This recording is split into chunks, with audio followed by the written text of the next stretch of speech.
Welcome to the party, pal. This is Fountainhead Forum 23. I have Courtenay Turner, who is a fitness guru and health guru, and also leads her own the Courtenay Turner podcast on YouTube. And she's actually been removed from some of these sites once. So we're going to talk about being removed and fitness and just staying sane during the last 3 years. How are you doing, Courtenay? I'm doing well, thank you. Thank you for having me. Yeah, thank you for coming on. You certainly seemed like you'd be a great guest after I heard you on Buck Johnson's show. Buck has a really good show, and he's great. Yeah. So, how did you get started in all this? In the podcasting? Yeah. Well, with fitness and your your political journey as well. I mean, what's your you're somewhat of a libertarian. So where did all that get started? Okay, so you want to start with the politics or the fitness? They're very different journeys for me. Let's start with the politics, then we'll go on to the fitness. Yeah. All right. So politically, I've always been somewhat politically minded, interested. I always tell the story of how when I was in 6th grade, I started a board for school's choice. So, I was definitely active from a very young age. They actually did implement the school choice in my district. About 6 years later, I have no idea if I had any role in that at all. I used to think, oh, that's great. I hope I did. But now that I know a lot more than I did back then, I realize that the notion of school choice is really kind of a big illusion. And it is, it's not what people think it is, because anytime you have public-private partnerships, it's really not a free choice. It's not completely free. So, but all that to say that, I was very involved and interested from a very young age. But I was much more, I guess, what you would call like an establishment type of Republican. I just didn't know very much. And really it was, and my father was a huge influence in, my political journey. And in hindsight, I realized he was very much a neocon. I didn't know that at the time either. But when the lockdown started, I was incredibly just depressed and demoralized. So for those who don't know, I'm visually impaired. I'm hearing impaired. The story goes that my mom had germ measles during first trimester of pregnancy. I was born with several medical, physical complications, not limited to, but including I'm blind with one eye because I was born with a cataract. It's a microphthalmic eye, so there were all sorts of complications. I had my first surgery when I was 3 months old. I'm also hearing impaired. We did not find out till I was almost 6 years old, though, because I learned how to speak by reading lips. But I have a very significant hearing impairment. I do wear hearing aids now, so I can hear you, but I still depend quite a bit on lip reading, which leads me to why I started the podcast. But before I get there, I'll tell you the rest of. I had a heart surgery when I was a year old. I was born with fine graphic motor impairment, hypotonic limbs, stunted growth. They told my mom the best she could hope was to find a nice institution for me to spend my life. So the hearing impairment, though, and the visual impairment were a huge part of why the lockdowns were so devastating for me, especially the fact that everybody was masked up. So for me, I depend largely on lip reading and nonverbal communication. And when people are wearing the mask, that was stripped from me. The mask also further reduced my peripheral vision. So, I have about 60% of the peripheral vision that somebody who sees binocularly would have. When I wear the mask, it further reduces my already limited peripheral vision. So it was really, really challenging for me. I felt very isolated. It was really, really depressing. A lot of people had suggested that I start a podcast or a blog. I had actually tried writing on the first day of the lockdown, and it did not go so well because I was just so incredibly depressed. The creative inspiration just wasn't there. And I thought about a podcast, but I was really, really terrified of the concept and the idea of doing it. But then I started to think that, maybe even if I didn't air the episodes, that just having naked face conversations might be a lifesaver for me, to be able to see, even if it was on Zoom or, remote, to be able to see somebody's face, complete face, their expressions, and have meaningful conversations might really be profound for me at that time. So that's really how I started. And through that journey, I started it with the very much that kind of mindset, like we just got the right person in office, we could fix this whole mess. And I've since then really come to learn a lot more about the history of politics, the history of managed dialectics, and kind of the illusion that we're all, live the matrix that most of us are in. So I don't have the same kind of perspective that I did going into it.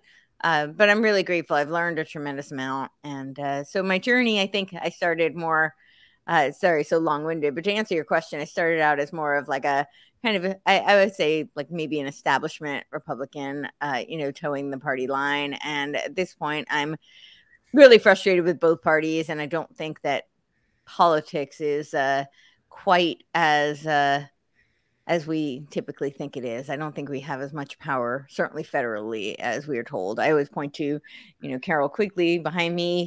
He was an archivist for the CFR, and he talked about how our elections were pretty much chosen by the CFR and rigged for the past century. And I'm come to kind of conclude that I think that there's a lot of merit to that statement. But I think locally, there's definitely power. So, and I don't think people should abandon the system. I think people should still fight to work within the system, like the Brunson brothers, who I'm airing their episode on Monday. I did an episode with Lloyd Brunson. And their Supreme Court case is going to conference on the 6th, January 6th, so the 2-year anniversary of, us trying to get that investigation. So he's there. I think he should work within the system like they're doing, while also building parallel systems and informing people of the corruption. Sorry, that was a lot. Looking back at all this, I'm not surprised that so many people who call themselves conservatives got COVID completely wrong. With the exception of Kristi Noem in South Dakota, bless her heart. And she's not perfect. She's not the perfect governor by any means. She had the perfect opportunity to stand for women's rights, and she chose to fight for fireworks. But it's to her credit though, and one thing she did a good job with the lockdowns. Yeah, and one thing I remember when she was announced when they had the national convention, and they had her giving the delegate vote totals for South Dakota, and they introduced her, and there was all this applause, and there was just this look on her face. It was like, I didn't know I was popular. I mean, it's just so, it's just this, and you could tell it was just so innocent. It just, I wonder if maybe she faked it, but I don't want to believe she faked it. I didn't see that, but that sounds sweet. Yeah, I didn't see it. Because but anyway, I after that, and I think the scariest thing about COVID was this was the first time ever that almost the whole world went crazy. I don't know that it's the first time. I think it was the most transparent. Certainly in my lifetime. I think that there have been other incidents. I think 9/11 might be one. Typically, there's one every 20 years. But I don't think there was that much change. I don't know how much the World Trade Center impacted the rest of the world, but it wasn't like the World Trade Center may not have, but the reaction to it, the implementation of the Patriot Act, which had been written largely by current President Biden in 1995. The whole Department of Homeland Security, which was created. So what I'm saying, though, my point is a lot changed, but that was very covert. So a lot of people weren't as aware of how much, they still are not aware of how many of their freedoms were stripped as a reaction to that. Whereas COVID was much more transparent. People really started to see how in your face, the tyranny was and the draconian measures. So I think that's the biggest difference, is that things are becoming much more transparent. But I would argue there seems to be, they've throughout history done this where they're constantly chipping away. You look at the amendment to the pandemic treaty that the WHO has put forth, right? Well, they actually started that process back in 1952 under Truman. So it's really, people just aren't as aware Whereas now I think, you know, a lot of people are becoming much more aware of what's going on and, Right. you know, the agenda behind it. And it's just very in your face. I don't know how really how aware they are still. I mean, I definitely without this would not have happened though without the pathetic reaction to the World Trade Center, which was really bad. I mean, I did an episode actually with Richard Gage, and we drew kind of the parallels between, you know, the fear porn and the psyops of 9/11 and the COVID era. And there are a lot, actually. There are a lot of parallels, and certainly there's a lot of similarities in the freedoms that were taken. yeah, I don't. Yeah, and I know and I have to say for me, the World Trade Center was really the time when I got to this point that I started to ask myself, are there people who want to be gaslighted? Are there people who want to be lied to?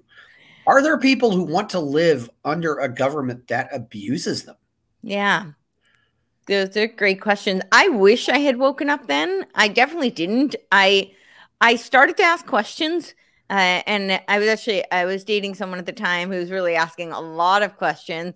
And I remember my father telling me, like, that's absurd. Like, don't listen to these crazy. They were called crazy truthers, you know.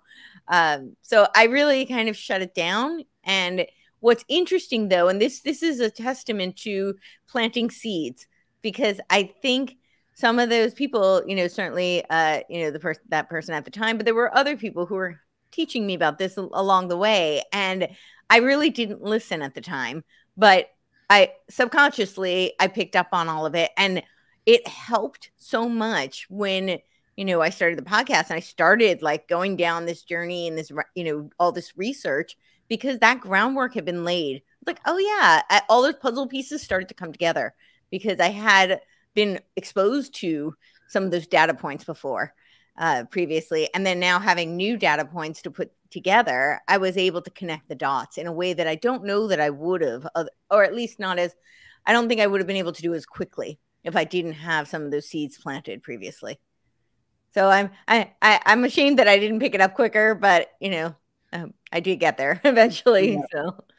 You know, I'm glad you brought up this story about the masks, you know, and being hearing impaired, because I've seen that happen with other people who are hearing impaired. And, you know, not to mention just how many times, you know, when somebody's wearing a mask, do I ask them, could you repeat that, please?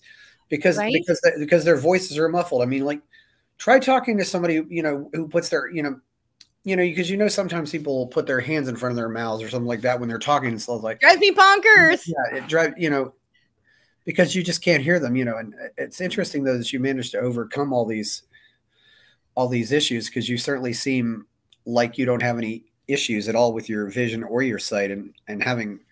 Thank you. I appreciate that. Yeah, it's definitely still, you know, I still deal with it, but yeah, I'm grateful for the vision and the hearing that I do have, and I'm really grateful that I've, you know, been able to, for the most part, overcome and at least be a part of mainstream society. Yeah. Do you suppose that's also what all this stuff that happened inspired your interest to become a health and fitness guru? It seems like that often happens. Yeah, absolutely. I mean, I do not take health for granted. You know, it was not granted to me from birth. So it's something that I've had to earn and work really hard for. And you know, I'm very grateful. So I definitely, you know, think that had a huge impact. I also feel that movement was a huge part of my overcoming a lot of my physical challenges. So, you know, from very young age, my mom and my grandfather would work to build these different apparatus and guide me through a lot of exercises to help strengthen both my vestibular as well as my proprioception. You know, and a lot of these to learn compensation and coping mechanisms to compensate for the fact that I don't have motion parallax, for the fact that, you know, my vestibular sense was challenged because of my hearing and so forth. So, you know, there were lots of things we did, like eye exercises from very young age. I had a baby nurse who because of the hypotonia, I was having trouble rolling over, lifting my head, and that was hindering some of my milestones. And she suggested that they put me into a wet sandbox, and she said she could see I had a really determined personality, so she would put the toys just slightly out of reach in this sandbox. And she said that that will create, resistance, extra resistance, and that babies love sand. And she could see that, I would probably persist through the resistance to get to my toys. And she would just put it slightly out of reach. And that fortunately was very effective. It did help build neuromuscular stimuli, which led to some neuromuscular coordination and eventually led to hypertrophies to overcome the hypotonia. So I also had, my mom came up with this idea that my grandfather built. It was a balance beam that started out very wide, and I used to wear a patch over my sighted eye every other day of my childhood. So you imagine I'm essentially, very close to being blind and deaf with the patch on, because I don't have my hearing aids yet, and I don't see out of the other eye. And so I would have to navigate this way and do 2 hours of eye exercises, trying to put puzzles together, or tiny, play light bright. So you take tiny little light and find the pinhole and create the designs with very, very limited vision. I had more vision in the eye then than I do now. I developed glaucoma, and that has attacked a lot of the optic nerve. But all this to say that I would have to walk on this beam. This was the exercise that they created. It was an idea my mom came up with, and then my grandfather built this beam, and I would have to complete it for a full week before my reward, which would be to make the beam narrower. And as a result, when I had started day camp, I think I was about 4 years old. It was it was scary. I think all kids feel like, it's a new environment, and now you're being left without your parents. And so I found the gymnastics place, the gymnasium, and they had a beam, and I ran over to it immediately because it looked familiar, and I fell in love with gymnastics. And I attribute a lot of my overcoming and, a lot of my coping mechanisms to having, immersed myself in that sport and others, but particularly gymnastics, because I think there's something really unique about having to learn the proprioception, navigating through aerial space, inverting, and figuring out your place in the world, physically. But I think that also translates to, interpersonally, and just other areas of life, I think. And then there's also just the kind of gymnastics is it's a very intense sport. And there's a lot, I think with any sport, there is a certain amount of discipline and structure and, mindset that's involved. But I think that gymnastics is definitely high in that regard. And I think those tools really helped to assist me in other areas of life. And that's something that I speak about. I talk about, a lot of people wax poetic about, the benefits of movement. I don't need to tell you all the great physiological and cognitive benefits. Yeah. It's one of the strongest tools in mitigating cognitive decline, actually. And it's something that's accessible to people. But I talk about it more in a philosophical kind of perspective, that I think is something people often overlook. But we can use physical training as a teacher to overcome adversity in other areas of life. And I very much feel that it was helpful for me. So. You're hitting on something here, and I think really is becoming a problem in our society, is that there's this, children need difficulty. Yes, exactly. Now you don't want to give them too much difficulty, no, but they need a certain amount of difficulty, and you need to set kids up so that they can create their own victories. Yes, I love that. That's so true.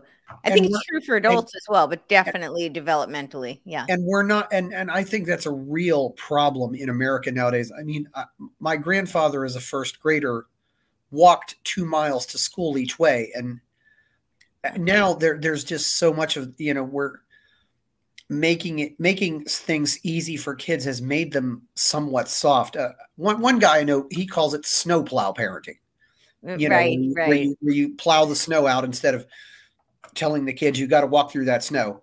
Yeah. And it's really, I don't want to, we obviously don't want to make it so hard that kids get demoralized and they quit, but No, you but look at children sometimes and they really, they go after, to a certain extent, they go after difficulty. They want difficulty so at yeah, times. I think what you're hitting on is that they need to be challenged Yeah. because you don't know your limits until you test them. Yeah. And when someone's developing, especially like a child is, I mean, they're like a sponge soaking up everything, trying to learn about themselves and the world around them and how do they fit into that world. And that's the process of childhood. And if you never have the opportunity to test your limits, you don't know what your limits are. And then you never have the opportunity to surprise yourself in a positive way. You also don't have the opportunity to be up against a wall where you face failure and then you have to overcome that and you have to figure out how to deal with those failures. This is such a valuable tool for life because even adults need challenges constantly. I actually began my college essay saying that my life began as a series of challenges, and I have since then continued to seek emotional, mental, physical challenges to overcome. And I think that that is absolutely right. That people, I don't think it's just children. I think people actually seek challenges. It's called, I think in psychology, they call it like risk homeostasis because you're trying to find where that line is of where you're safe and where you're not safe. And if you're too safe, people actually create, they'll take more risks because they're trying to push that edge. They're pushing that boundary. This is just a survival mechanism that's hardwired into humanity because people need to know. I mean, if our prehistoric man, our bodies haven't really evolved all that much since then. But, back then they needed to know like what risks they could take or they might die. And they needed to know how safe they could be to protect themselves and their loved ones, their families. So yeah, that's something that I think perpetuates today. And the progress of humanity is hinged upon it for sure. Yeah, it really bothers me, at the same time, you have this protected existence for kids now, where you, and I think it's really a sick thing. It's a disservice. I go down, you can go down to Peru and you can see 5-year-olds and 6-year-old kids operating canoes out on the river, and they're not wearing life jackets. Right. There's just so many things, it's interesting hearing about you. It's almost as if they just accept these things that are a part of life. And I mean, I do think sometimes though, but you also don't want to put kids into situations where you just give them difficulty that has no purpose, like where they torture people by, okay, dig this hole and then fill it up. You want the difficulty to have a purpose. I don't think it's so much about the difficulty having a purpose because there are often times where you overcome challenges that you don't know what the purpose is and you still benefit from it. I think it's about there's a limit to what people can handle, and especially a child, right? So you don't want it to be the challenge to be so great that it's demoralizing for them. You want it to be challenging enough that they can learn the lessons and that they have some sort of hope in overcoming. They're not going to defeat every challenge. That's part of life. And I think there's lessons to be learned in that, in the failure, in the defeat. But there needs to be a sense that they could do it, that they can overcome it, that it's ascertainable. I think that's what's so important. It's the hope.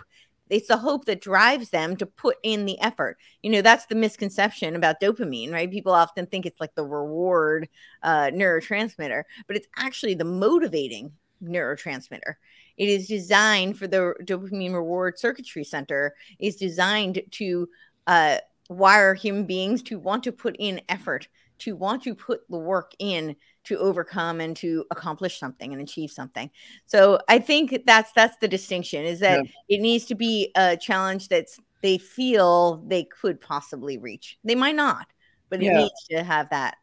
Yeah. Well, if you want to teach your kids to shoot a bow and arrow at a target that's 300 feet away, start them off. Okay, well, we'll start with the targets at 20 feet. And then we'll see how you do with that. Okay, well, then we'll move the targets out to 30 feet. And then we'll just, but if you start them off at trying to hit the targets at 300 feet, they're probably never going to get there. But if you start them off at 20 feet and just keep moving the target out, eventually they will get to 300 feet. It's that's in fitness, we would call that like the progressive overload. So you're constantly increasing the challenge, the degree of challenge, but you don't make a huge jump all at once, you know? Yeah. You know, one thing that I've heard from a lot of people in the movement ever since COVID happened, and there was just this reaction of things like, I will never look at people the same way again. That was, and I thought that was just summed it all up. Has that changed for you since all of this started? I mean, I'm sorry, say that again. As how you see people changed since all of in the last 3 years? I mean, yes, I think to some extent it has. I think I'm much more aware of how many people are, for lack of a better way of putting it, but just brainwashed, you know. And I don't mean that to be pejorative or derogatory, but they're literally incapable of seeing outside the box in which they're in. And of course, you know, all of us have blind spots, you know, none of us are impervious to programming. But I think there are some people who just don't want to ask questions. They don't want to rock the boat. They are afraid of, you know, taking the red pill. They even if to somewhere in their subconscious they know they've been lied to, or that the paradigm they're in may be somewhat false. They don't want to know reality. They're just much more comfortable not knowing reality. But, you know, I always say ignorance is bliss until reality smacks you in the face, and reality always smacks you in the face. So you might want to look at it. But I think that's kind of been the biggest eye opener for me, because I'm such a curious person. I always thought that people may disagree, but they're inherently curious. I just thought that was a byproduct of human nature. But it seems that no, not as there are a lot of people who really just aren't. So I think people are inherently curious, but something happens. I don't know what happens, but it definitely dies at a certain point. I think you're right. I would actually agree with that statement. I think the inherent in humanity is a curiosity, but I think some people are much more susceptible to programming, which beats that curiosity out of them, where they're more readily accepting of narratives that have been put forth and less likely to question them as a result. Yeah, and I don't know if you get punished for your curiosity. Right. It seems like when you're put in those environments. I don't know if that happens, but yeah, you know, the only whole thing, you know, about the teacher telling Edison he asks too many questions, and that was me as a kid. Yeah, I definitely did. I don't think I've ever. It demoralized me for a while, for sure. Yeah. I don't think they've ever lost it in some respects. I think you still have to ask the right questions, and I think it probably keeps you alive to a certain extent. Sure. And certainly being around children, you know, it's interesting too to see, you know, since you're so into fitness. I mean, hardly anybody has talked about COVID and the fact that America is really a very unhealthy society right now. Very. Yeah. I mean, you look at the number, look at the COVID death numbers for Tokyo versus New York City, for example. Mm-hmm. The Japanese people are some of the healthiest people in the world. They are, and I think they have one. I think they have one of the longest life expectancies. Yep, I was just going to say that. And, yes, you know, and you know, you don't. I don't know how America got this way. I think it's been a combination of just probably, you know, managing their dopamine through food or other things. I have a couple of theories on how we got this way. I'd love to hear your theories. Yeah. I think there's a couple of many factors, but I think one of the primary factors is Rockefeller medicine. So I don't know if you're familiar with the Flexner Report of 1910. Yeah, that was funded. Yeah, Rockefeller did a lot to screw up medicine. There's no doubt about that. Well, he prioritized. He had the monopoly on petroleum, so he tried to do away with any kind of, or defund rather, any type of naturopathic medical processes or schooling and licensing. And he advocated for the petrochemicals, so the petropharmaceuticals. So this was kind of where you see the rise in what we now call big pharma, versus the more natural type of approach to medicine, which is been around for millennia. But and not this is not to say that there's never a benefit to Western medicine. Certainly I think for acute medicine, but the problem with a lot of pharmaceutical medicine is that they give you a pill for an ill, but really what it is a pill for a symptom, and you start chasing symptoms. So you're never addressing root causes. And if you don't address the root cause, you're basically putting a Band-Aid, and you don't know what's under that Band-Aid, and it could be gangrene that's spreading, so yeah, that's one of the huge problems. Another huge problem is all of these federal agencies and a lot of now the NGOs that are putting forth quote unquote, and I put them in quotes, health recommendations, because they are not health recommendations. They're funded by mega corporations. And one of the stories just came out that proves this. It was the Federal Agency of Dietetics and Nutrition, and they came out with all of these studies showing that millions and millions of dollars have been pumped in by junk food companies into the Dietetics and Nutrition Agency. So obviously they have been making recommendations for things that are not healthy, because that's who they're being funded by. They're being funded by these mega corporations that put forth packaged processed foods, and often what we would call junk food that is we know is not healthy. And this is where we get the misconception of things like the food pyramid, which is absolutely ludicrous and complete misinformation and contrary to any promoting any health. And the same people tell you that you shouldn't, that eggs cause high cholesterol, and the lie around cholesterol in general is a whole rabbit hole. But they promote things like seed oils, which we know are very inflammatory, and really do in many cases lead to the very things that they purport to be mitigating and fighting against. They are not heart healthy. So, but they put all these labels too, and that's also government regulation, where they put these misleading labels, and they constantly change the name of it. Like GMO has now become like biofortified. I mean, they keep changing the labels to confuse the population. Yeah, there was a lot of anti-fat propaganda and carbohydrate propaganda. The 80s and 90s. I call it the Snackwell era in the 80s. The one woman who stood out for me was Susan Powder. Do you remember her? I don't. She was that woman who'd say, "Stop the insanity!" Had the shaved head, and she all talked about how fat was bad, and she was very motivating because it was easy to buy into. But I don't know where I don't know where this all came from. It's and I wonder sometimes too, if there's just other issues we have there that people are just self-medicating, but also the fact that we probably eat out more and do other things like this. It just doesn't seem like. Well, so I think yes, there is a self-medicating component, but a lot of that is because of the increase in hyperpalatable foods. So if you were to follow a much more ancestral type of a diet, you can, but it's a lot less conducive to overconsumption. If you're eating things that are nutrient dense, you're less likely to binge on, steak and vegetables. That's just not, I'm not saying it can't be done, and I'm not saying nobody's done it, but you're less likely to do that than you are, say, a bag of chips or candy. These hyperpalatable foods that oftentimes are, have lots of preservatives and chemicals, which are also highly addictive.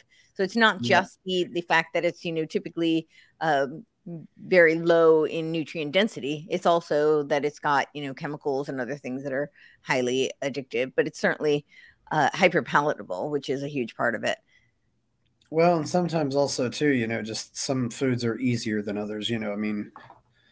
I mean, one of the first foods kids learn, how to make is cereal. I mean, cereal, a 5-year-old can make a bowl of cereal. You wouldn't necessarily trust your 5-year-old to, broil a steak or something like that. So that doesn't help. So yeah, definitely there's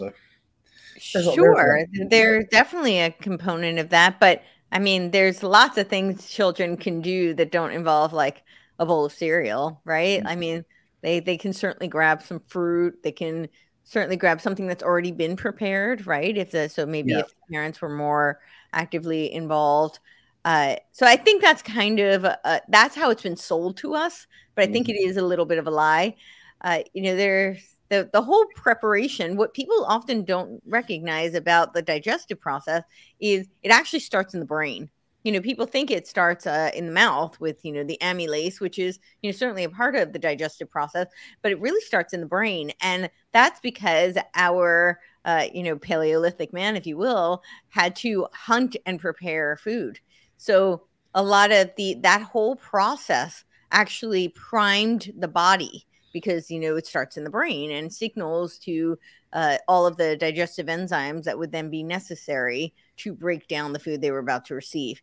And a lot of that process is lost since we certainly don't hunt and gather our food today. Most people don't. Certainly there are people who still do, but most people don't. And most people don't even cook. So they don't even have that process of, time to acknowledge and express gratitude and prepare the body to receive the food that they're about to ingest. So yeah, I think that's a huge part of the mass scale production of food today. That's led to that. Yeah, so maybe preparing your food would make a difference. I never thought of that connection, but that's interesting. Of course, it doesn't help too that some of the foods that aren't necessarily good are cheaper generally too. It's There is some the truth bread to is that, cheaper but than it's the not. vegetables. That's not 100% true, because people can grow their own stuff, and that's not as expensive, right? Yeah. I think there is a little bit of in some cases, if you were to go to the big chains, then yes. Like if you're going to a big mass, produced kind of grocery store, then yes, the organic, kind of more nutrient dense foods would be more expensive. But if you were to be, I mean, there's lots of services now where you don't even have to grow it yourself, but that are communal. And if you did it that way and you did it in a more bulk kind of a process, then it actually doesn't end up being that much more expensive, but it takes more time, it takes more research, more investigation, and sometimes it takes more effort, to do that. I mean, sometimes you can get great deals going to your local farmers market, or there's a lot of people who are now doing communal type co-ops where they group together and they'll invest in their local farms or they'll start a local farm, right? And that's actually not that expensive. So I think but it does require more time, more effort, and certainly knowledge. So starting a farm is not an option though for everybody, not by any means. I mean, well, people can grow things. Even, I mean, they now have these vertical farming, like pots that you can get that you could do in, even if you had an apartment, and just stick it out your window. So I'm not saying that it's super easy for everyone. I'm certainly not a farmer, and I don't know much about it at all. Except that I know that these things are available and that a lot of people in urban areas are making use of it, which is wonderful. So yeah. I just want people to know that it is there, and I just think people we can make an excuse for anything, but if somebody really wants something, they'll find a way. So I don't want people to be discouraged by, these narratives that have been put forth, or even the obstacles that may be legitimate that have been created to discourage people. Oh, it's too expensive, so therefore I should just be unhealthy. Well, no, because do you know how expensive it is to be sick? And if you take ownership of your health through lifestyle habits, then you have less chance of being sick in the long run. So that actually does save you money because it is very expensive to be sick. So I think it's just about weighing out the priorities, and that's kind of the message I'd like to impart. Yeah, I think one thing also that maybe makes farming more of a challenge is I don't know what kind of society we're going to live in, but it seems like to me it's definitely going to be a premium for having mobility as an option. Yeah. Well, Uh, you're starting to look at the 15-minute cities that are being rolled out, right? yeah, I mean, if you can suddenly, obviously, you know, the Ukrainians learned this. It says, well, we need to get up and leave. You know, and if you have you can't really take your garden with you, unfortunately. But it makes me wonder where we're going to go with that. How do you think we get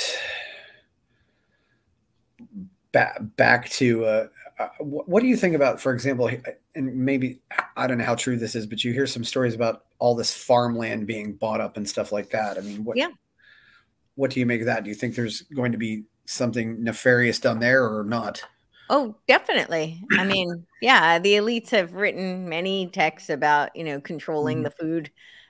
We see people like Bill Gates who now have 250,000 acres of farmland. Yeah, no, those are the same people who are telling you that, you can't eat meat and that you'll be eating bugs and that you'll live in your little coon pots and, they'll be on a UBI and essentially be on a social credit system that's geared towards consumerism. You'll basically get, your UBI for watching ads. So, but yeah, these are the same people who've been pushing the vegan agenda, the same people who are telling you the cereal and grains are healthy, that, glyphosate is not a big deal and not to worry about it. I mean, it's all the same people who are spewing all these lies. So they're the same people telling you you'll own nothing and be happy. So of course they want to take away all your farmland. Well, going back, also the one of the Kellogg brothers was the promoter of the vegan agenda, and we know what he did. Kellogg, the cereal. Yeah, that was tied. That was a little bit different because I think it's been usurped, but that was tied to I think the Seventh-day Adventist movement. I'm not. Where they. Okay, yeah, that I think I think they were connected to Kellogg's. I could be wrong, so don't quote me on that, but I'm pretty sure that it was Seventh-day Adventist.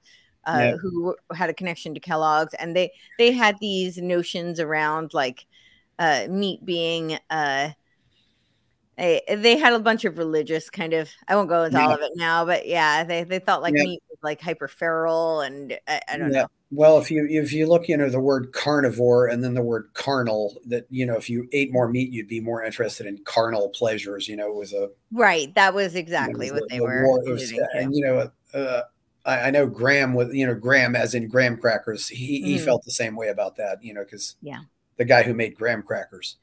Right. I can't remember his full name. But it's a big leap to go from those thoughts to like, oh, well, that makes, processed grains now healthy. Right. So even if you subscribe to those beliefs, like the leap then doesn't necessarily correlate. So yeah. And now these same people are talking about, they're certainly pushing the bug agenda. They're also pushing for vaccines in food. So it's, no, I think they want to control because they've said if they control the food, they control the population, so. Yeah. Well, also what, going on to another topic, what do you do with your water? Do you drink just water out of the tap, or do you? My water, I have filtered water. It's not the best. I'm looking into getting a filtration system, that's more targeted. More comprehensive. I don't know if you have a Berkey or a ProPour. Right. Yeah, I'm looking into getting one. I should get one pretty soon. But yeah, I've heard different people say different things about water. Berkey, reverse osmosis is the ideal, but if that might not be an option if you, for example, if you rent instead of own your property. But you can certainly get a Berkey. And you still have the problem, if you travel, it's a. Of course, yeah, but it's better. I mean, I think any steps towards, then you're getting at least clean water more often than not.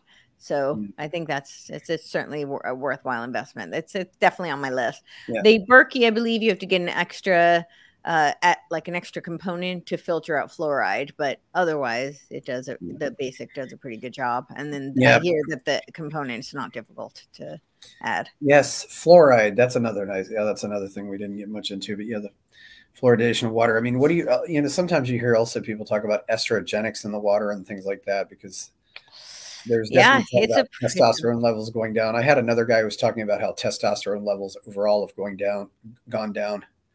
Yeah, I mean, well, estrogenation in general is a huge, huge problem, and it's a problem for both men and for women.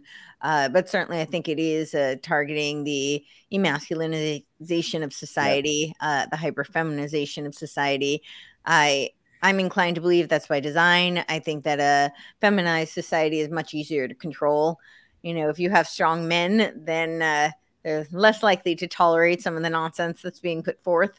But if you weaken the men, then you're less likely to have people who are going to stand up and protect the women and children. So I do think that's a product that of design. But Yeah. yes, water. It turns out that Alex Jones was right that, on that. That there was the astrazine in the water that was turning the frogs gay, and it wasn't really. It was kind of creating these like hermaphroditic type Yeah. of frogs. So and I've talked about this before, and of course, like the cliff that goes around, but the concern with it is not so much about them being gay; it's that they the species doesn't propagate. The species Yeah. goes extinct. And that's the problem. And I do think that the same people who are behind a lot of these agendas are eugenicists, and they are Malthusian or neo-Malthusian, and they are seeking to decrease the population of humanity. So I think that is part of what is behind all of this. And yes, it is a problem in the water. It's certainly a problem in the food. It's even a problem in some of the particulates that are just in our environment, in our air, and I think also in our culture. I do think there is a feedback loop there as Yeah. well, to some of the cultural shifts that have occurred over certainly the past half a century and arguably longer, that maybe past century, that have led to a much more feminized society. Air is It affects the hormones too, though. It's air not is just cultural. air is another factor too, though, because it did seem like there were more COVID deaths in areas where there was more air pollution. I don't know if that was something we noticed. Well, there seems to be a correlation between radiation, and that's something that's like a taboo thing to discuss. But if you read Arthur Furstenberg's book, The Invisible Rainbow, and he talks about throughout history with the correlation of illness, of big like epidemics and pandemics, and radiation. And it does seem like this, it was quite curious that all of these 5G towers went up at the same time that COVID's been rolling out. I know a lot of people were called conspiracy theorists for noting that, but it was, I think at the very least, it was a worthwhile question. Why are all these towers rolling out? Why are they going up? And, I kept saying that they kept telling us this was going to improve our service. But I can tell you every time they go up a G, my service deteriorates vastly. Like 5G, 5G so is if it really was to improve my service, then they're doing a lousy job. But it seems like something else is going on. And at the very least, we should look into the the ramifications of increased radiation. I don't believe that humans are incapable of handling radiation. It's just that when there's like with anything, when it's a big jump, how much of a toxic burden is our bodies capable of handling at a given time? And some people have better drainage pathways and detox pathways, and they're more capable of handling it, and then other people have a lower threshold, and they'll get sick. Yeah. Have you looked into Wim Hof or any of those breathing techniques or anything like that? What do you make of that? I think Wim Hof is great. I'm not someone who personally does the cold plunges. I'm curious about it. I don't handle cold all that well. So I have rainouts, and so that makes it really challenging for me. But the breathing exercises, I know there are lots of benefits, and I used to do cryotherapy, which is a little bit different because it's a gaseous state as opposed to immersion. It's a lot colder from what I hear, though. It is a lot colder, but because it's a gas as opposed to a liquid state, I personally am much more able to handle it. So I don't know. I don't know. Yeah. Personal preference, and I think there are differences in the results from it, but I think they have similar properties. But I think the breathing techniques, which are often used in conjunction with this cold immersion therapy, are incredibly valuable. We live in such a beta state for most of our society is, very much on a go beta brainwave state. Yeah. And that's not, we're in a fight or flight as opposed to, like the sympathetic kind of the rest and digest state. Yeah. So we never have that chance to kind of recover. And therefore our stress levels are not managed very well. So I think the breathing techniques are really valuable. Yeah, I have noticed those. Being in 30-degree water is probably tougher than it wouldn't be being in 30 0-degree degrees. air. Well, 30 degrees would be freezing, so you'd be in ice, so it wouldn't be 30, at least if we're talking about Fahrenheit. Yeah, but I'm just saying, being in that cold water, well, maybe not 35-degree water, but I have found that being in 35-degree water is probably more of a challenge than, say, being in air that's 10 degrees. Right. Well, typically when you're in air that's 10 degrees, you're bundled up. You're not just directly exposed to the air. So I have done cryotherapy, which is sub-zero temperatures by a lot, like by hundreds of degrees, sometimes like -200. And it really depends for me personally on the machine and the circulation of that air, because I have gotten like freezer burn from ones that are just more of a direct kind of, and those don't feel as effective to me personally, but the ones that circulate are, I prefer that. But I think some of that is personal. So your own biochemistry and bio-individuality. And of course, things, there is the conductivity. I mean, if you stick your hand in, into an oven and it's 500 and it's 300 degrees, you don't burn. But if you touch that pot, that metal pan that's in the oven, you recoil pretty quickly because it's more conductive. I mean, that's one reason why I explained, you see these people who do these fire walking is why it's just really horse manure, because you're walking on something that is not particularly conductive for heat. Right. But they sell this as some big mind over matter thing, and it's nothing like that. I mean, I think I think the cold plunges are much more of an achievement than those. But I mean, fire walking is definitely a risk, but it's technique oriented, so you need to know how they make it out to be more dangerous than it actually is the whole thing. They try to. Well, it's a performance, right? Fake victory. So. What I don't like giving people fake victories. Yeah, I mean, I think that's more for performance value than, right? It's an entertainment medium, so it's kind of like magic tricks. We all know that they're doing tricks, but we sit there and we watch, and we like to suspend disbelief and allow ourselves to be tricked. Yeah, certainly. It's very interesting. So you get talked about. What do you think about the culture right now? I mean, you mentioned you're getting married, so I assume this is the first time you don't have any kids or a family, do you? Or? I don't know. So you're looking forward to that. Is this what do you think about the whole culture with that right now?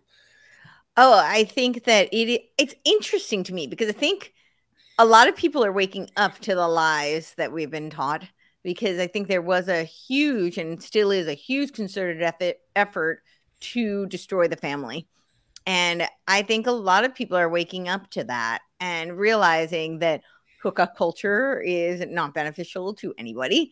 That this lie of feminism that we've been sold, that being a stay-at-home mom is somehow a degrading existence. I think that's something that a lot of women were told, and is a complete lie. So I think that on the one hand, I'm encouraged to see that some people are waking up to this.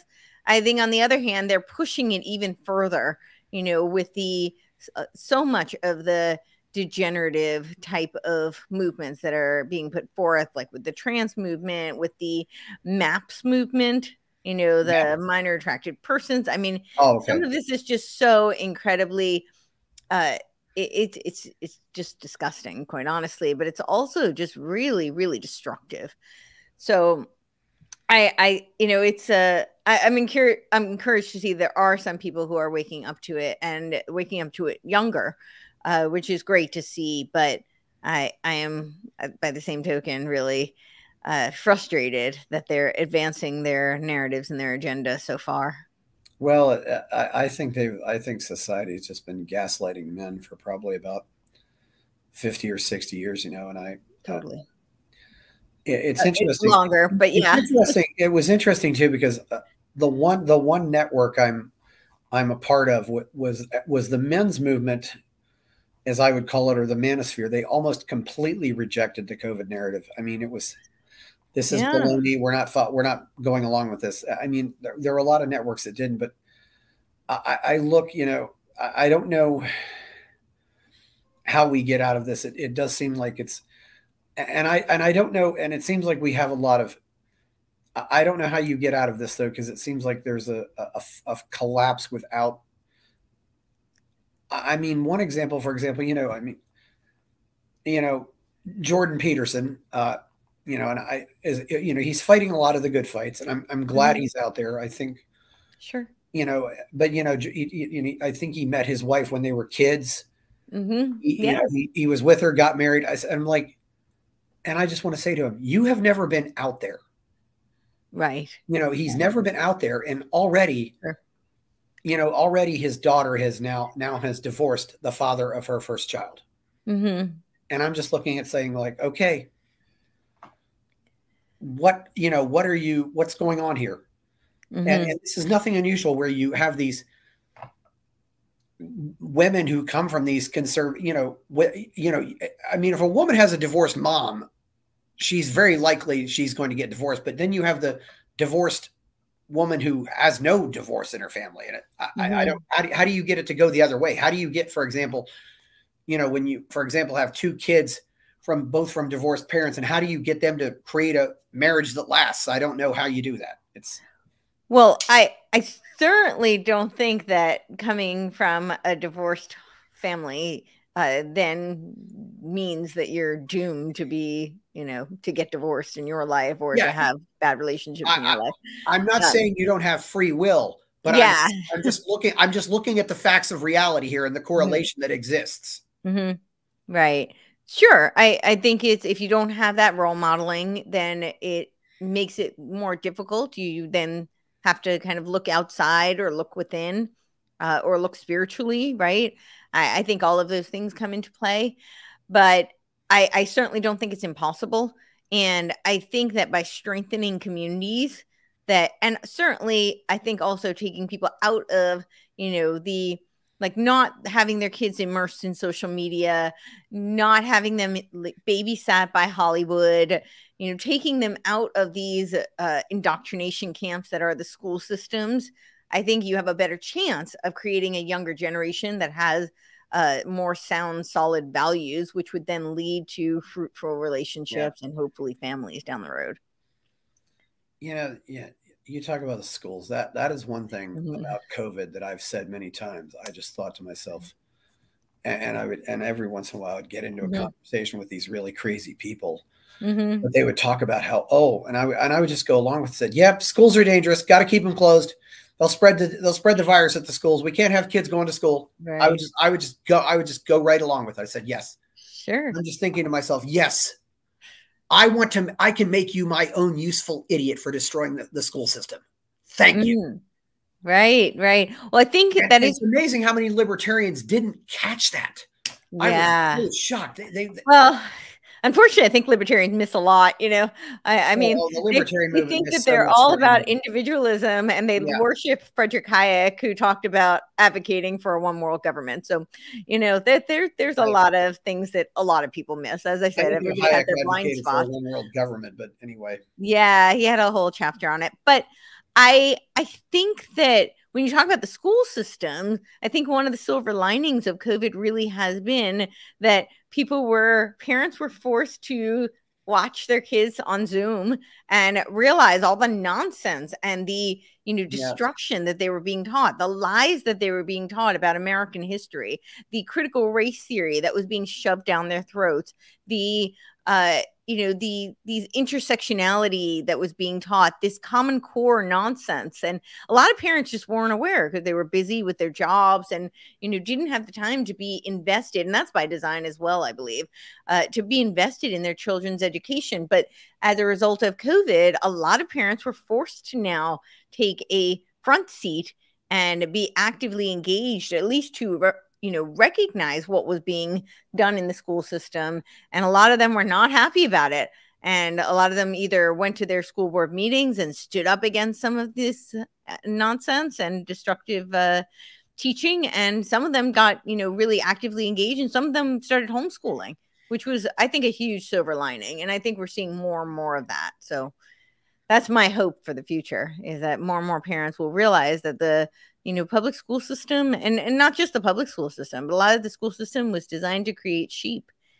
John Taylor Gatto really talks about this very well. It's always been designed to create sheep. Yes, sheep or soldiers. It's James and Dewey said that. They pretty much said it.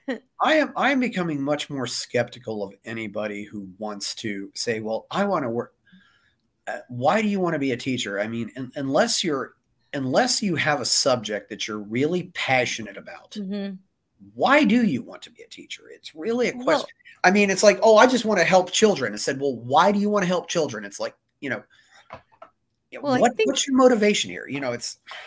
I think helping children is a noble aim, absolutely. And I think to want to educate the youth is absolutely a noble and worthwhile cause.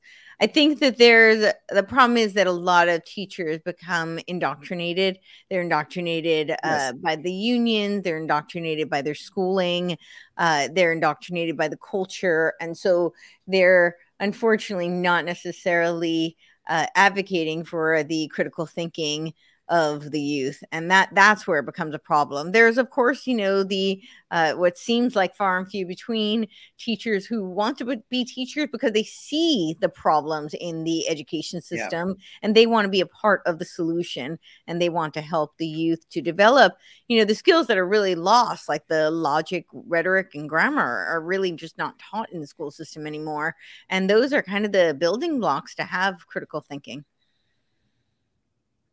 Yeah, I mean, I certainly know some people who are into Montessori who are that way. I don't know that Montessori is always the solution either, because Montessori works. It's great usually in a homeschool environment because then you really can go at the pace of the child. But the problem with Montessori, in my personal experience, because I did a few years of Montessori and it was kind of devastating for me. Well, was it just somebody who put the name Montessori on their school, or were they actually practicing Montessori? That's the problem. Was they were Montessori, but they didn't have the infrastructure. So what I was going to say is that I think the biggest challenge with Montessori is that they have trouble catering to the outliers.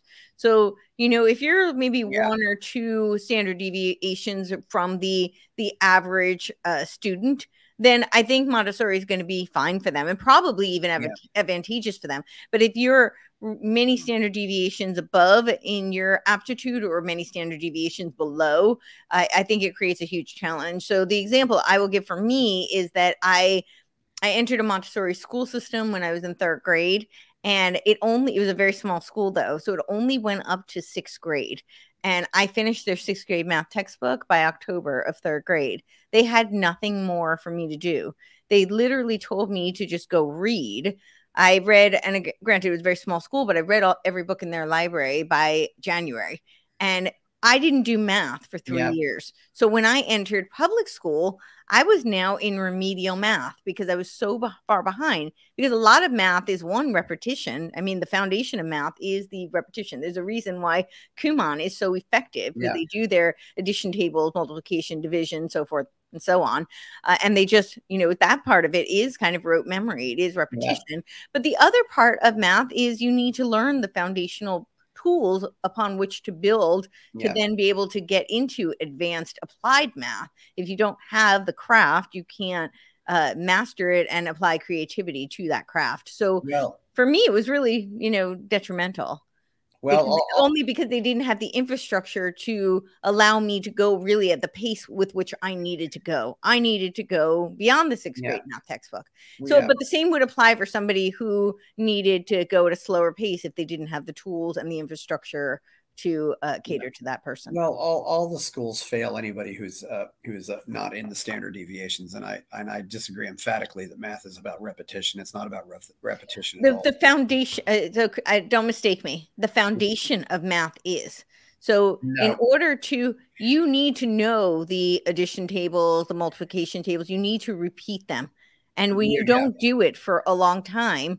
Right. And this is true with most things. I mean, what skill have you learned and then you didn't do it for a long time? We can use the gym. I think this is a really good example, right? You go into the gym, and so I talk to athletes all the time who have not been in the gym for a week, and they tell me that they're so much weaker. They haven't actually lost strength. Most people don't lose strength unless, there may be outside circumstances that may lead that to happen. But in a week, you are very unlikely to lose any actual strength. What you do lose is the neuromuscular coordination. And so you feel like this is challenging because you haven't been engaged in that repetition, that process of doing those movements. And that's a really great example, but this carries over into many things. And I think math, absolutely. You need to be engaged, especially as a child. You need to be engaged in those foundational tools in order to be able to build upon them. So I don't know. Yes, I'm not saying math is all about repetition. I'm not 790 SAT here. I'm not saying, I didn't want to say that, but I'm not saying you don't need the foundational tools, but I learned all my stuff by discovery and understanding. I would never have called how I learned math by repetition, and I have my trophies to prove that. Did you take years of like just not as a child, like years where you just didn't engage in it and didn't do anything with math? No, I'm just saying. No, I'm just saying. You learn math by, for example, like through like decks of cards. For example, you can learn math through dominoes. Mm-hmm. You learn math through that. Well, those different dominoes, types of math. or just by drawing pictures. Okay, so we've got 3 marbles here. We've got 2 marbles here. We'll put them together, and now we've got 5. That's how you. I mean, you learn. It's a matter of understanding or realizing. For example, well, multiplying by 9 is easy because 9 is 10 minus 1. Right. I mean that's what I'm saying. It does not have. It was never repetition for me. Okay. And I think that's part of the whole problem with math education is because of this dogma that it is repetition. So I don't think you're quite understanding what I'm saying. Yeah. I think that, what I'm saying is it's important to have the foundational tools. Now, yes, certainly there are a lot. I agree that it's important to have the foundational tools. Totally agree. Okay. Yeah. So I'm just saying, I think that that's important. And I think that when there's a huge gap in it and then you're expected to build upon what you have not been doing for a long time, I think that there's just... Yeah. There's a gap. And when there's a gap and you're being immersed into a very systemic process, then I think that challenges will arise. I was able to catch up pretty quickly after that. But when I first went into math in 6th grade, I was then put into remedial math. And this is somebody who had done the 6th grade textbook in 3rd grade. So when I was then put in, I caught up very quickly.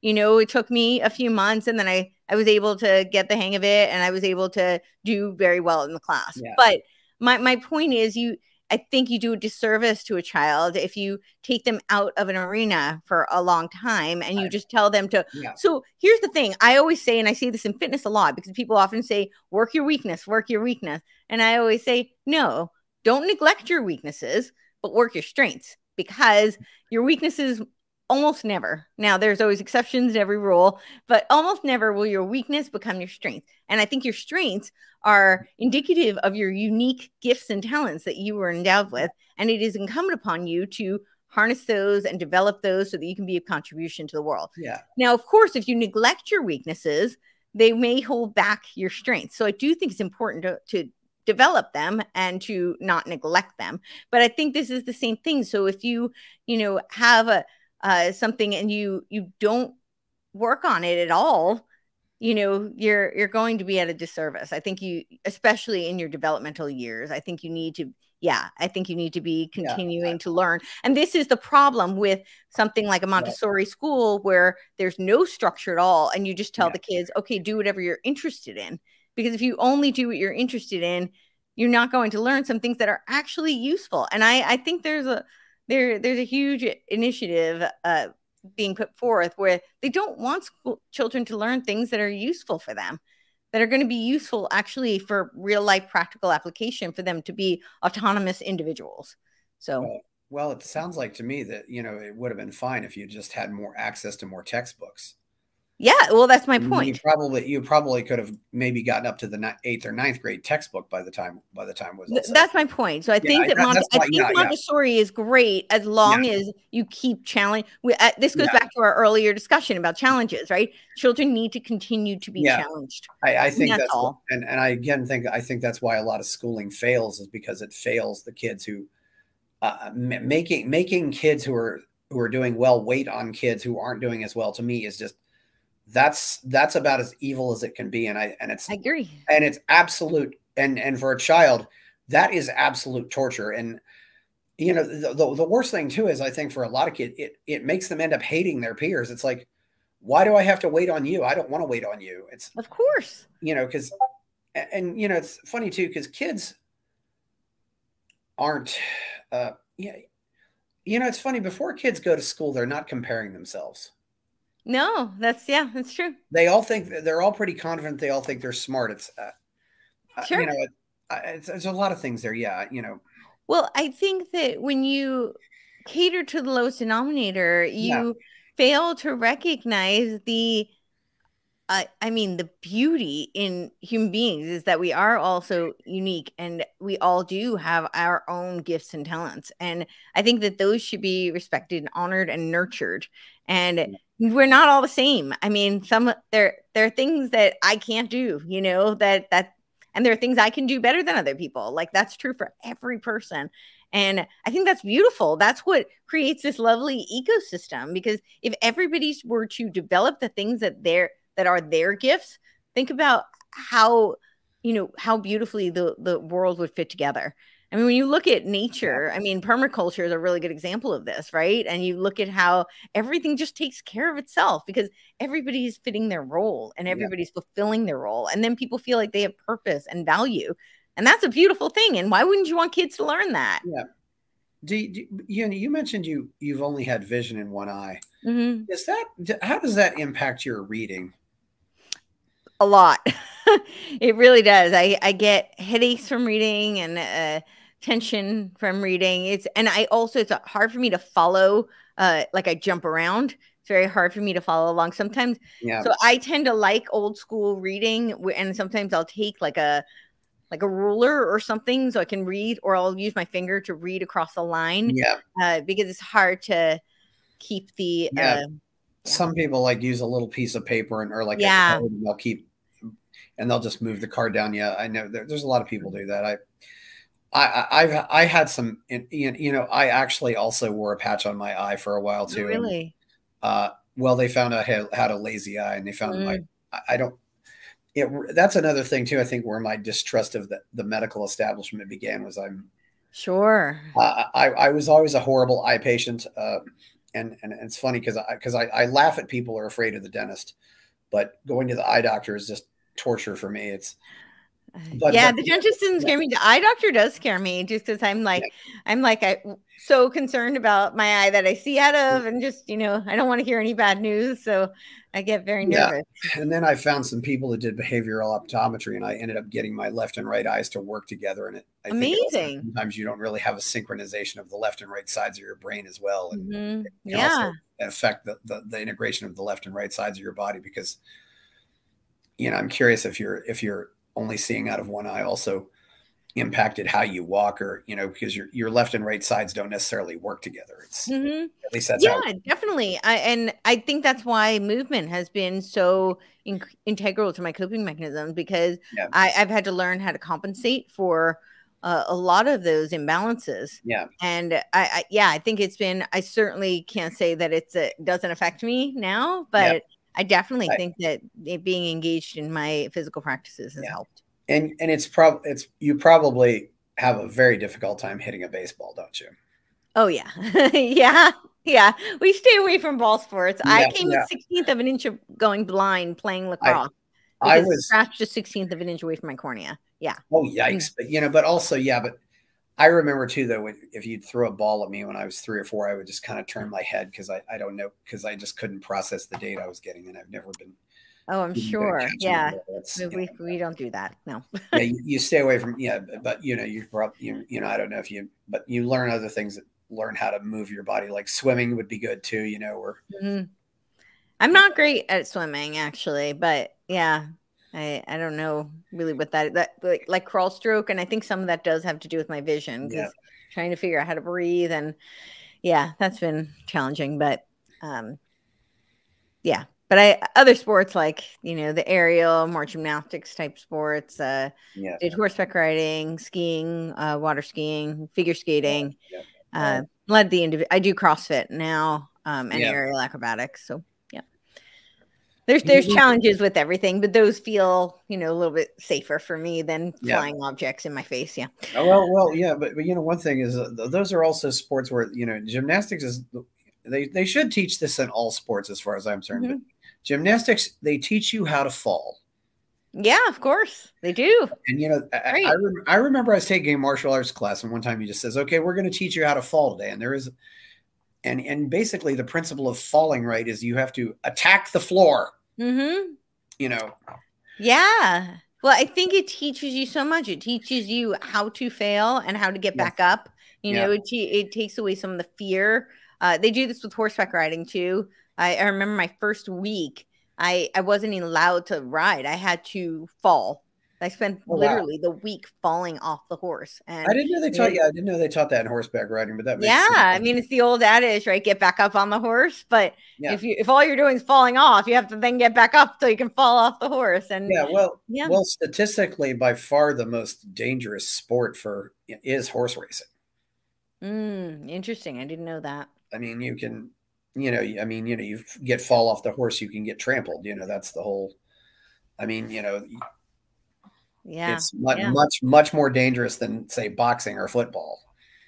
Interesting. Wow. Well, I definitely had I remember I had pretty young, and I had a horse, when I gave it the command to trot, decided to gallop and throw me off. And I went flying and, fell on my face, broke my nose, and fun times. So yeah. Oh, you've had quite a few injuries then. Yeah, that's a I don't have the motion parallax, so that's the thing too about our safety cultures. Kids just don't get hurt as much as they used to. I mean, I'm not saying it's a great thing, but it seems like it was fairly normal wasn't that unusual for kids to have a broken arm or something when they're growing up. Sure. Well, I think it teaches some resiliency, and we are.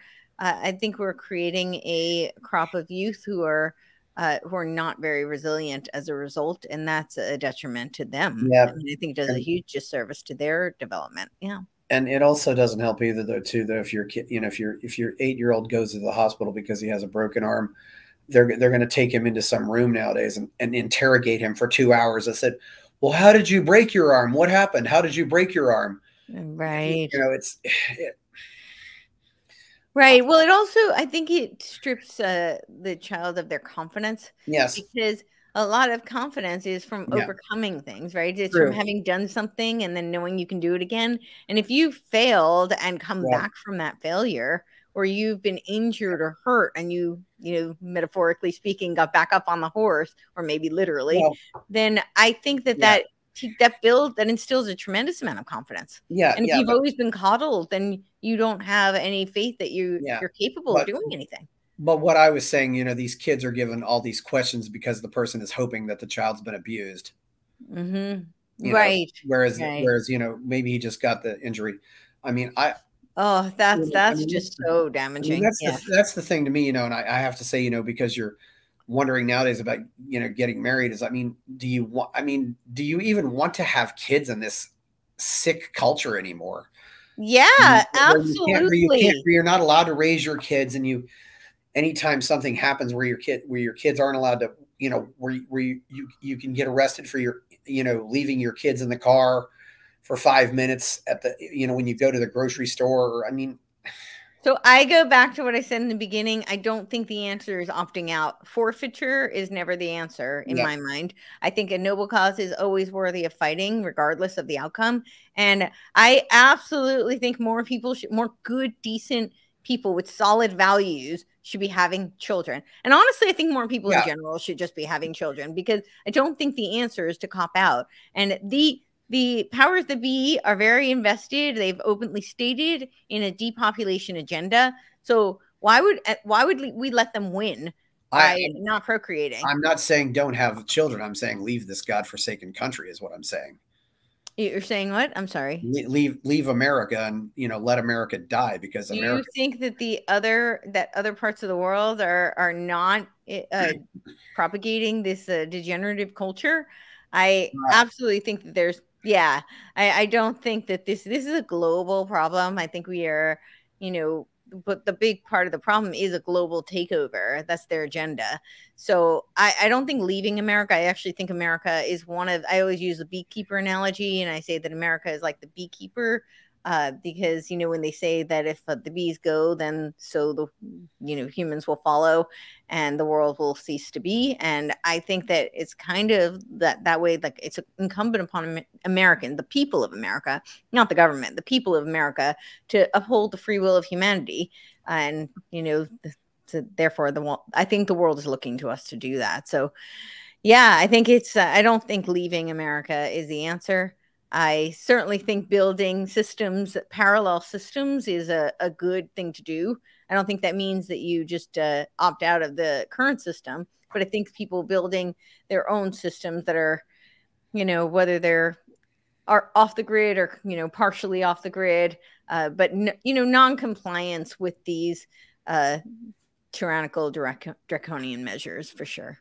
How do you know when a system can be reformed, and how do you know when a system should just be allowed to die and then build a new system after to replace it? I mean, I don't know. That's a tough question, but I think that you certainly can start with your local communities, and I think build within those communities, start, getting to know your neighbors, and hopefully build communities of like-minded people who are not going to allow, these top-down measures to be enforced in your community.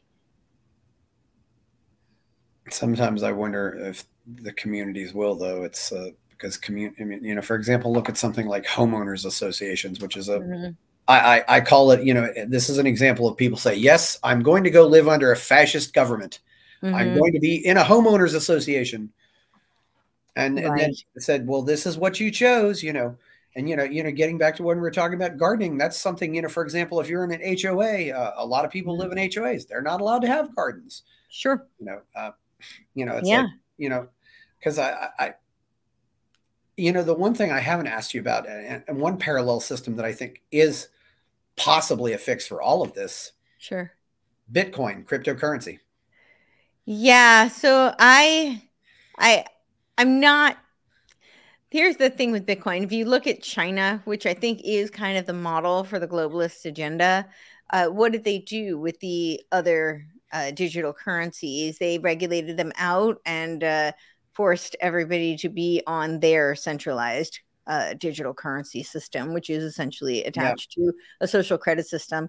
And reading the text of the elites and watching the videos of the World Economic Forum, it does seem that that is the goal of the central bank digital currency, is to have that replace all of the other digital currencies. And if you look at the executive order from Biden, which is the 14067, which was written or what was put forth on March 9th and then went into effect December 13th of this year, especially Section 4 deals with, looks like they're really trying to move towards a cashless society. So I think that in theory, the idea behind the cryptocurrencies is a great a great plan for decentralization. I'm not that confident that they won't regulate them out. They're already trying to tax them and seize some sort of control over them. So I'm not so confident that they will remain decentralized and not be co-opted by these power structures. Well, one of the virtues of cryptocurrency is that it can't be centralized. I mean, no, it can't be centralized, but it can be regulated out. Well, if they do that, yeah, but they can always go elsewhere. I mean, for example, every time I fly American Airlines, I'll ask the flight attendant. I said, "Oh, how long have you been with American Airlines?"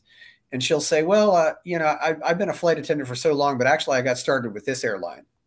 And then they might have went through 2 or 3 mergers. Sure. Yeah. Sure. Crypto, that doesn't happen with cryptocurrency. I mean, Bitcoin can't go out and, there is nobody say Bitcoin saying, okay, we're going to go out and buy out Ethereum and Ethereum will cease to exist. I said, no, it doesn't work that way. So there's no way to centralize cryptocurrency in that sense. Or I agree. And consolidate cryptocurrency. There's always going to be lots and lots of competition. Right. That's why I say in theory, the model is a great decentralization tool.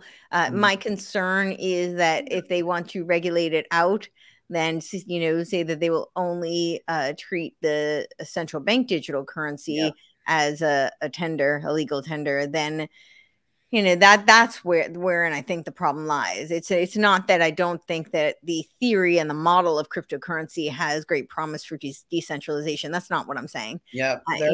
Yeah. I mean, certainly, I'm more skeptical now too, just because, watching the corruption of tech as we know it and seeing how corrupt, Google and all these other companies have become. It's not, it's certainly, making me more and seeing previous things come and go. I mean, I saw the Liberty Dollar come and go. I saw e-gold come and go. I saw things that were attempts at a different type of currency. Of course. I only started to gain some confidence in Bitcoin in 2020 just because, largely because of what's going on, because I don't know. It will be very interesting to see if they try to replace it. But yes, as you're pointing out, I think China has become a model for a lot of things they want to do, and it's very scary to think that. And it's also scary to think, that America largely built. I mean, if the entire world cut off China, China would survive, but China would be very poor very quickly, I think. I mean, sure. If all stopped trading with China and China just had to trade among themselves. Well, let's not forget that we empowered China, right? Under Kissinger, Nixon's rapprochement plan.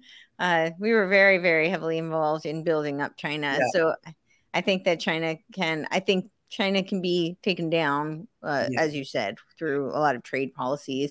That was some of the benefits of what Trump was trying to do, with some of the trade policies to disempower China. Trump realized that in many cases we were just giving away the farm with our trade policies. I mean, if this car has, if the car in this country has a $1,000 tariff and the other car has a $10,000 tariff, I mean, that's. But I do think there's a lot of things there that could be fixed. I'm largely also, and while I'm certainly a capitalist, I'm largely in favor of free trade and free trade with countries that at least have values that are somewhat similar to our values.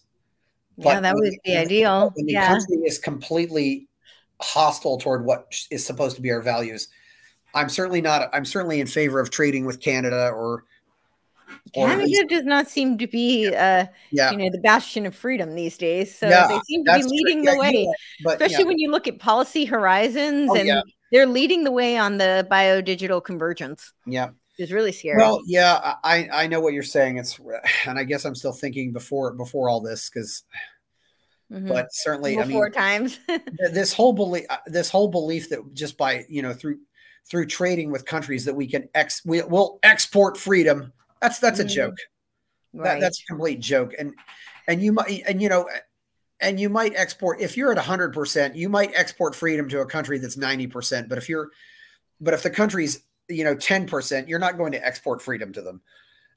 Not when there's just that much difference. In fact, it seems like to me it's went the other way because I can remember when, the first time big tech really showed that they weren't principled was when they started censoring things for China. And I knew a guy who ran a website called constitution.org, and he noticed, hey, I'm coming up different in searches now that Google's, in China now.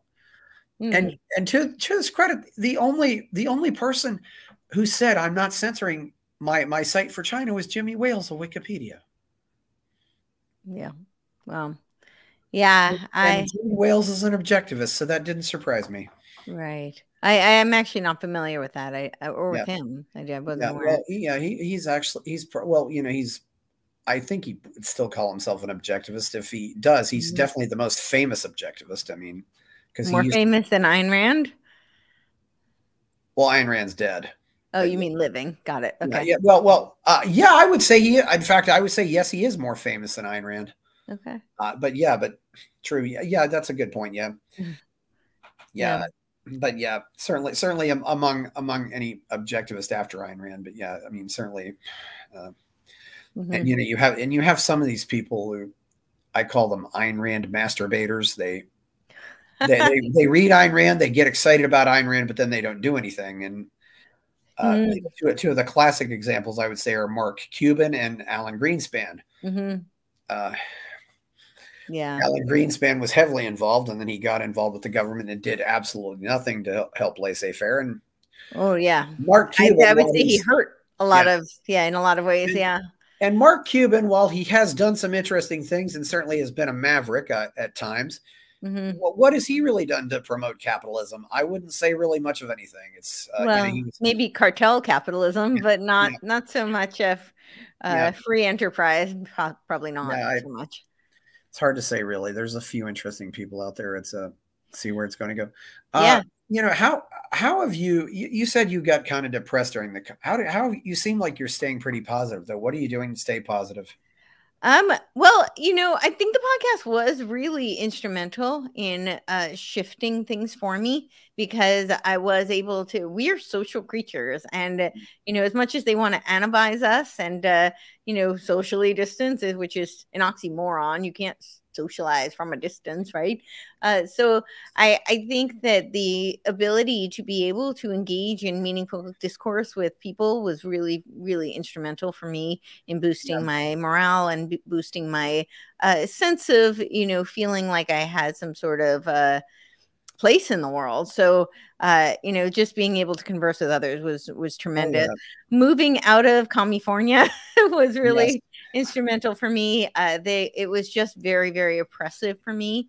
I don't think I realized how unhappy I was being, so with all the measures that they had put forth, and just that kind of an environment was feeling very oppressive. And I don't think I was fully aware until I left and I went to a much more free place. So moving to Tennessee was really valuable for me. But then just day to day, being engaged in my movement practices is really like, just, it keeps me, it's like an accomplishment for the day. So even if there's a million other things that overwhelm me or that I feel disappointed by, I know that I have accomplished that thing for the day, and that empowers me to then take on other challenges throughout the day. So I think that's really huge.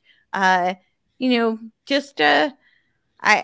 think practicing gratitude, so no matter what goes on in the world, no matter what disappointments I may incur, there's always so much to be grateful for. And they have shown that gratitude actually has the capacity to change us neurologically, and it has tremendous benefits which translate physiologically. So gratitude is not just it's not just a beautiful practice, but I think it also just makes us better and healthier and more fulfilled people. So those are some of the things that I would recommend that I found are beneficial in my life.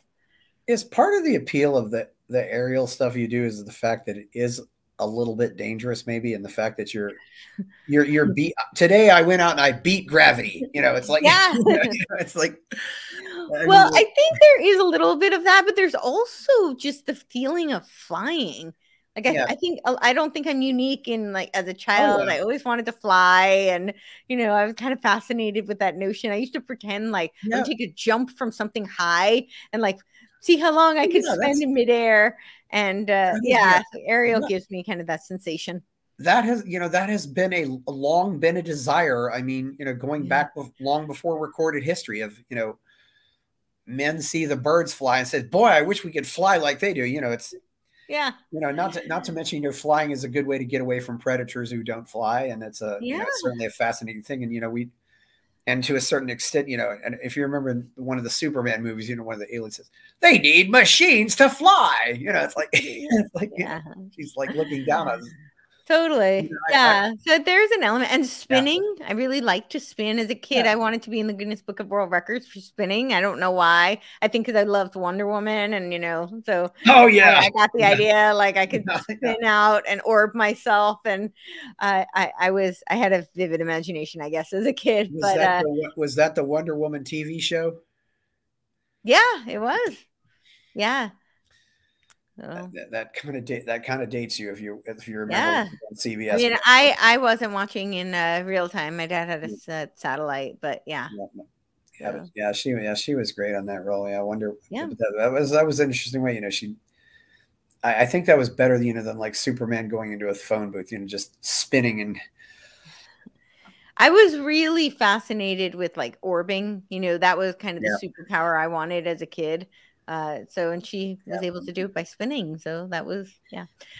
But yeah, aerial, you spin, and there's just a meditative component to that. It's a combination of like dance and gymnastics. It's a performance art, so it's not just a physical practice. Like it's very much an artistic expression, which I really love that as well. Yeah, it definitely looks like it's liberating for a lot of people doing, and said, yeah, you tell your kids, yes, I joined the circus, Yeah, yeah, for sure. Like joining the circus, yeah, but for sure. Yeah, and you've got to be in great shape to keep doing that. You got to be strong. I mean, like climbing ropes and stuff like that. It's definitely an artwork. Sure. Do you do any climbing too, or is that? Yeah, I haven't since I moved. I used to rock climb in Boulder quite a bit. I haven't found like a place here. It just hasn't been part of my routine as of late. But yeah, I used to. I tried out for American Ninja Warrior, and it was a huge part of my training when I tried out for that. So yeah, there's definitely American. Is that like American Gladiators or? It's similar, I guess. It's a reality television show that's obstacle course driven, and yeah. Yeah, they do some pretty amazing stuff on those shows. You've definitely got to be in really good shape to it. I mean, I think. Yeah, and it's definitely a mental challenge as well, for sure. You're really kind of testing your limits of courage and circumstances, and for sure. Now, although it's not a real sport, you look like you could also make it in wrestling, studio wrestling. Yeah, wrestling. Yeah, not much of a wrestler. I've never done it, but I kind of stay away from contact sports in general. Yeah, it's not a bad idea. Yeah, not to mention it's not a very good culture to be in. There's a lot of. I had my phase of watching wrestling back in the 80s, and I'm amazed that it's not that long ago. But a lot of those guys are dead now, whether it be steroid use or just other self-destructive behavior. It's really very sad to see because I do respect the fact that a lot of those guys are in amazing shape. Sure, and there is a tremendous discipline to that practice. I know from more like talking to people who did it younger, like high school wrestling, but it's not a sport I really follow, so I don't know a whole lot. Yeah. Ric Flair told a story in a book about how two guys would get together and they would and one guy would put the other guy in a fireman's carry, and and he would have to go up and down 5 flights of steps. Wow. Can you imagine that? And then they would switch places and do it again. Well, that's practical. Yeah, but in an emergency, they can.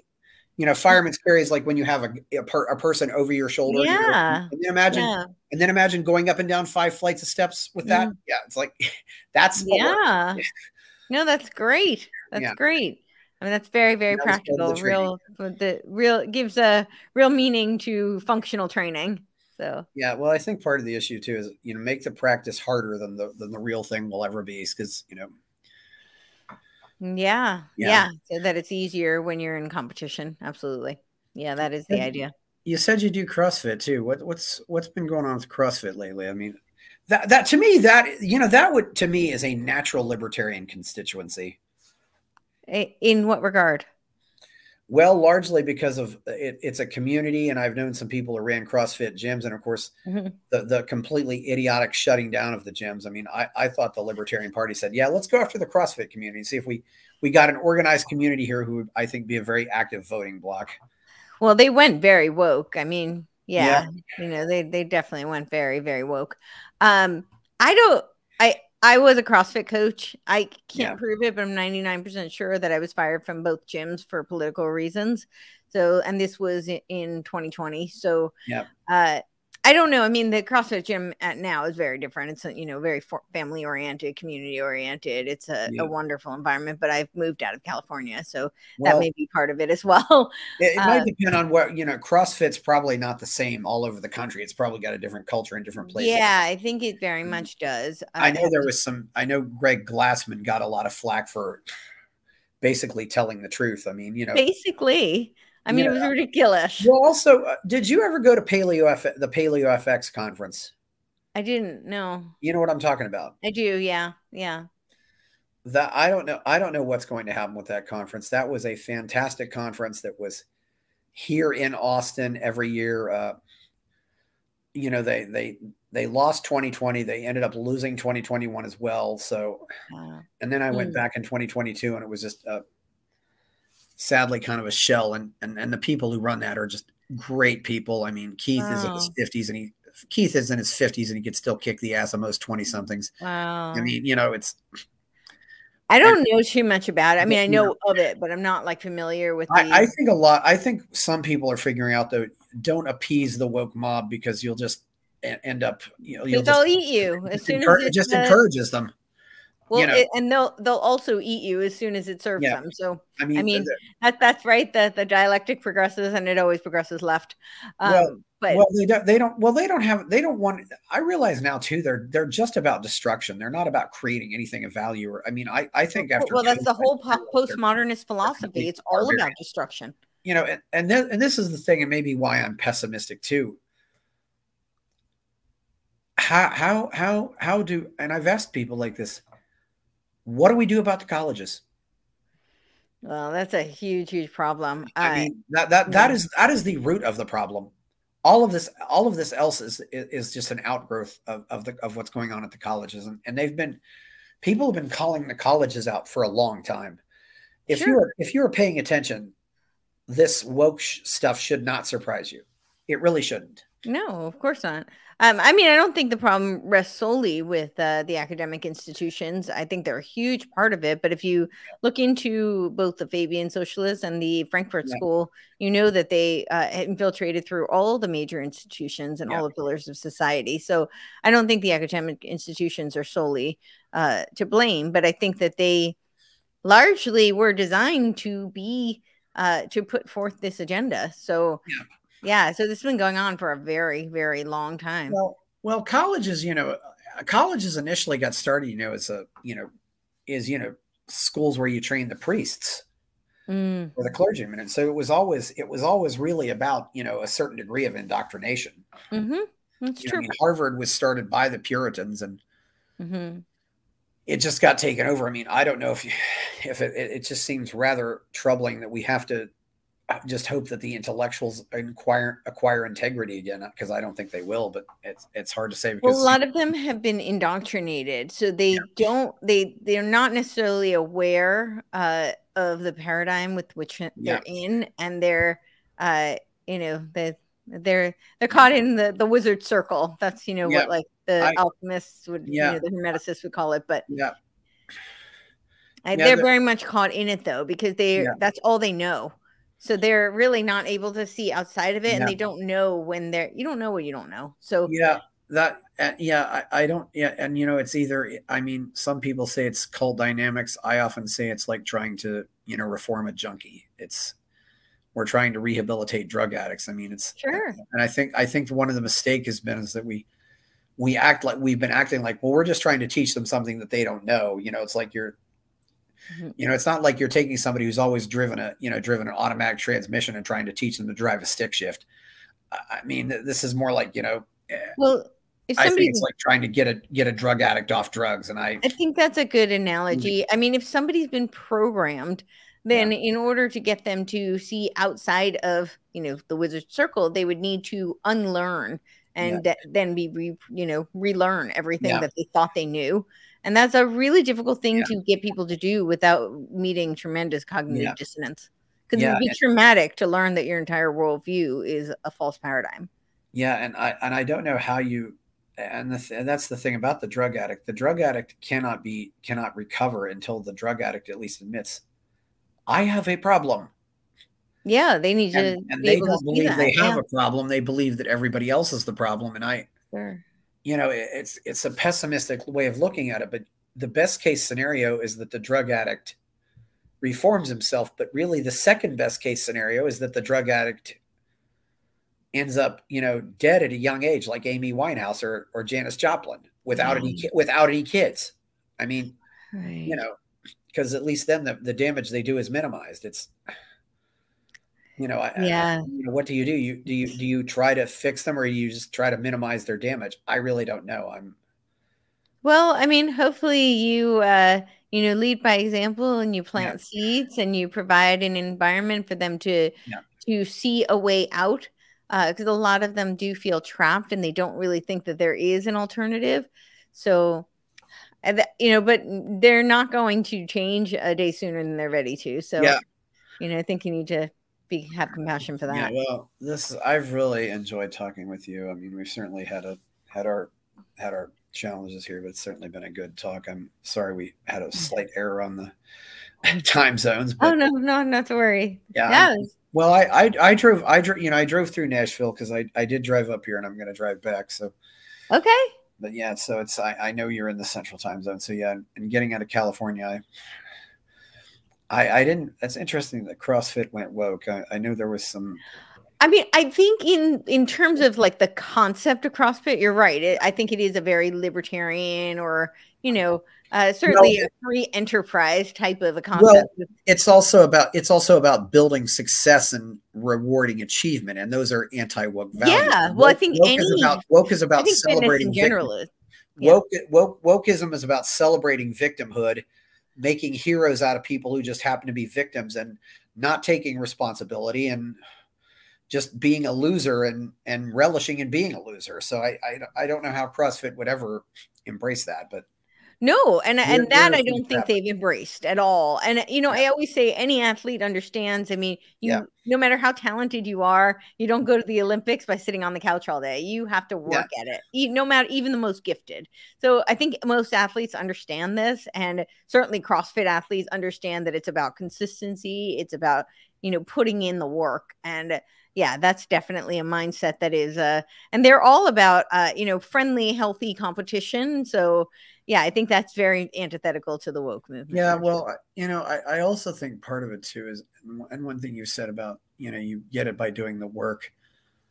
I think one of the problems with academia is there are these people who bury themselves in books all the time. It would be like, you read 20 books about swimming and you think you're Michael Phelps. And it's a safe bet that Michael Phelps never read any book about swimming. He just got in the water and did it, and did It's it like, and did it and did it and did it until he became Michael Phelps and has all those medals hanging up. And it seems like there's this realization that experience, and I think a lot of smart people fall into this problem, the realization that experience is the teacher, and you can only learn so much from books. yeah, I mean, I think there's a healthy balance. Unfortunately, we're in a society where fewer and fewer are reading books, and I don't think Yeah, that does a service. So, yeah, there's definitely plenty to be learned from books, and then there's a time to get out there and yeah, get some real practical hands-on yeah, experience and certainly. learn that way. Yeah, one thing I should ask you about too is, uh, what do you think about you don't really think much of vegetarianism at all, do you?